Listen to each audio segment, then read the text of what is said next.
Thank you so much for joining us. So tell us about this case. I mean, I'm just talking to Mark Ridley Thomas about massive homeless problem.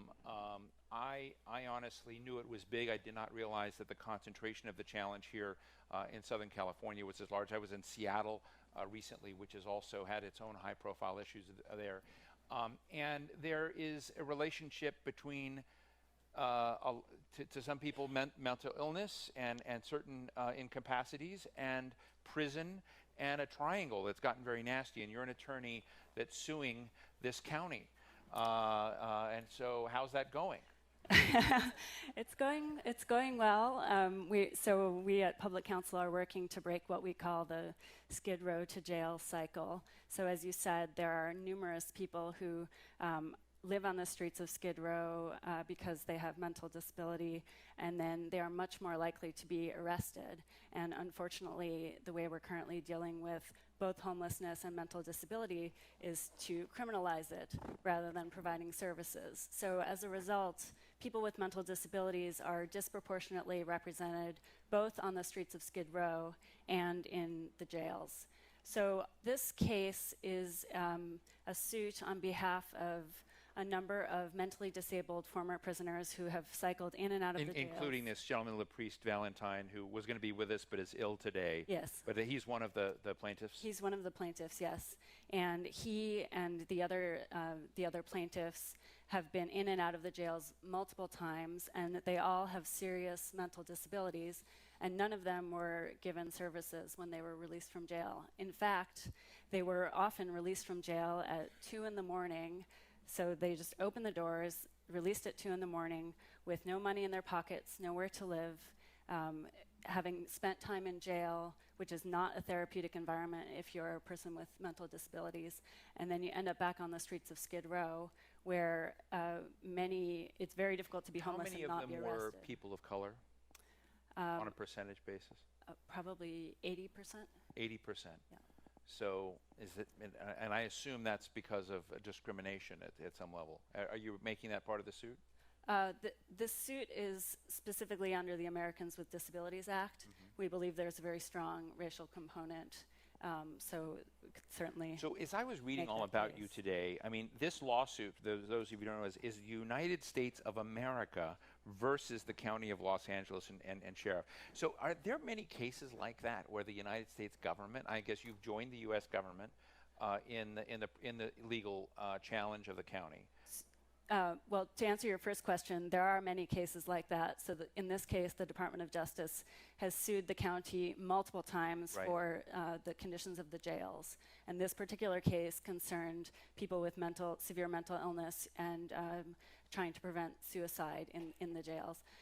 We are not exactly on the side of the United States in this case. We intervened in the case because we felt that the rights of the people who were affected by this settlement agreement were not being represented.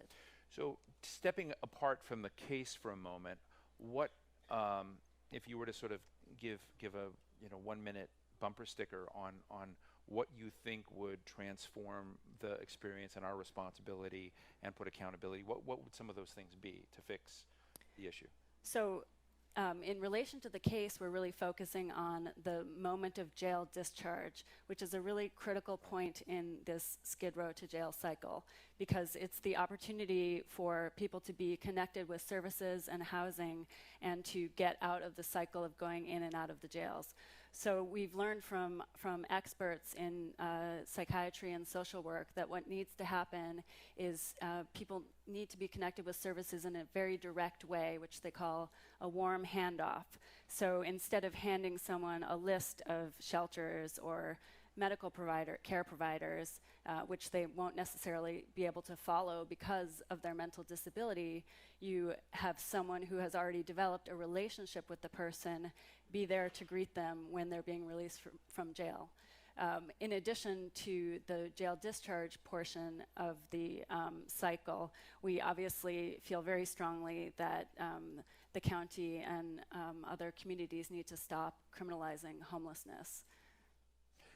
I interviewed at a mental health forum once that we had about 6 months ago this fascinating woman who is the only mental health, I think psychologist, I may have that wrong, but she's the only person with mental health expertise at that level who runs a jail. She runs the Cook County Jail in Illinois, and she's worked within both the jail and outside to deal with some of the transitions and support. I want to raise it for those of you who find this important, because I think what she's doing is pioneering. What's shameful is the data point that she's the only one. And when you're struggling in this role, I assume you've been in this for a while, do you see anything promising that's going on that could potentially be copied institution by institution and providing some of this warm handoff, or at least more support? She thinks you've got to provide support both within the system and on the outside of the system. Yes, I absolutely agree with that. I mean, within the county itself, we are encouraged by Dr. Mitch Katz, who has taken over the Health Services Agency and who really views homelessness as a healthcare problem, and has actually been providing housing as part of the kind of medical prescription for certain individuals. And I think that that's really a very strong step towards rethinking these issues and making sure that people with mental disabilities are getting the treatment that they need, which may well or often does require housing if they're homeless. Do you know LaPrice Valentine well?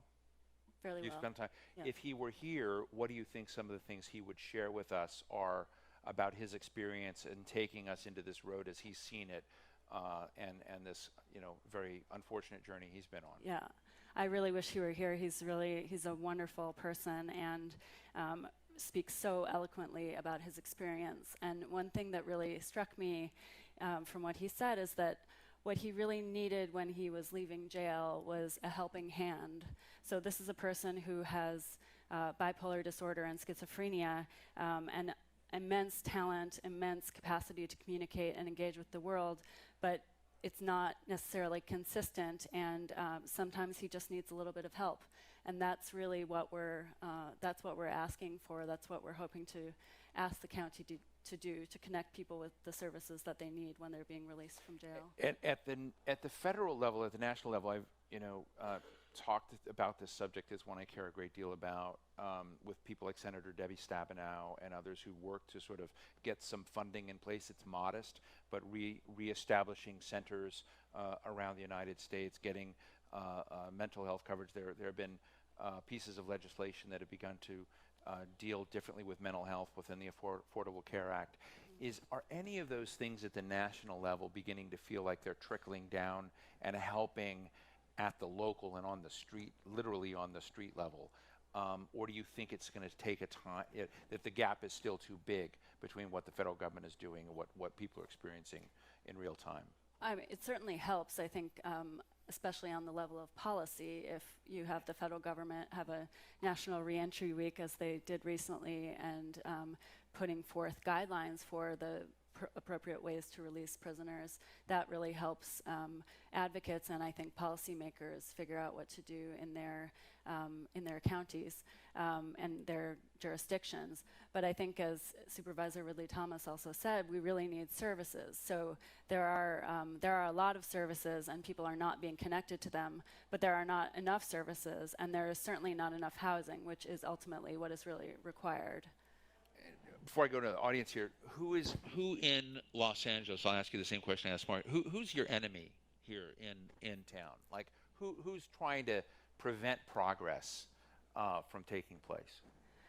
I think the enemy is kind of bureaucratic tradition, and I think the enemy is the notion that the only way that we can deal with marginalized groups of people, such as people who are homeless and with mental disabilities, is by trying to marginalize them even further by putting them into prison. Let me invite questions for Alisa. Right here? Yes. And who are you? Hi, good morning. Good morning. My name is Saida Soto with the Children's Defense Fund, and I'm wondering if Supervisor Mark Ridley Thomas talked about the need to call for a state of emergency on homelessness.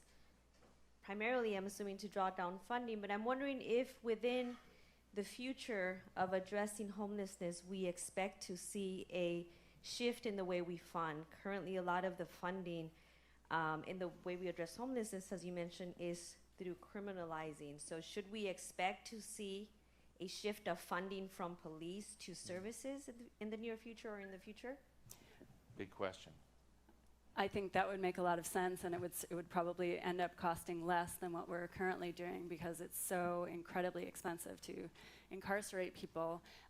Also, people who are homeless and have mental disabilities often also have physical disabilities, and they use the healthcare system mostly through emergency services. And the county ends up paying for all of this. The county pays for the incarceration, the county pays for the emergency services. So I think we really need to use diversion, use reentry, and use these tools to reduce the costs, but most importantly, to improve things. You know, as a cynical political guy, how do you pump up the advocacy for homeless? Because that question, the first thing that popped into mind is police services have lots of advocacy groups working for them.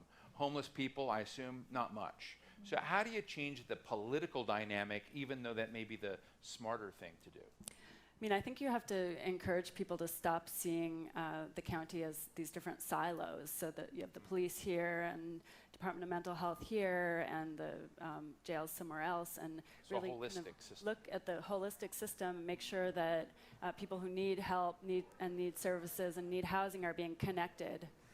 Right back here. Hi. Hi, my name is Brittany. Hi, Brittany.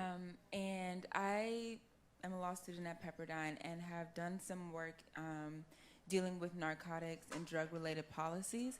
And one of the things that I've noticed is that while mental disabilities amongst homeless populations are often ignored, a lot of times I've found that as drug issues and drug addictions are also often ignored amongst homeless populations. And so when you run into situations where you find homeless people possibly selling drugs to support their habit and their minimal lifestyle as being a part of the transient population, how do you go about protecting them while simultaneously fighting this criminalization that we have of drug addictions in general in our society? That's a really good question. I think that one important thing to do is recognize that people who have substance abuse issues may very well be covering over other types of mental disabilities and self-medicating because they don't have access to the appropriate treatment. So I think not assuming that drug addiction is entirely separate from mental illness is a really important first step. And then secondly, treating substance abuse as a mental disability that needs to be treated medically with best practices is another really important step. Brittany, if I can, we're just right at the end. We'll take 15 seconds. Okay, right here. Just run up here. But I want to say to Brittany real quick, there's a book out, Richard Branson did it, called Ending the War on Drugs. And in that talks about the toxic side of criminalizing drugs and whatnot. I've had the opportunity at Atlantic Forums to interview him a number of times. And if you look at the last 4 years, the one area in Washington of potential real bipartisan support is detoxifying that question of drugs and incarceration. There are senators out there that are bumps on the logs that are trying to inhibit it, but I would say there's actually more hope there. But I would go take a look at this Richard Branson book and some of the things that it kind of amalgamates to look at what's going on around the United States and the world. Yes. Yes, hi, Colette Brooks. Organizations such as OPCC and LAMP who are working together and addressing various points across the pipeline. How is the city and the county working with them? Interesting.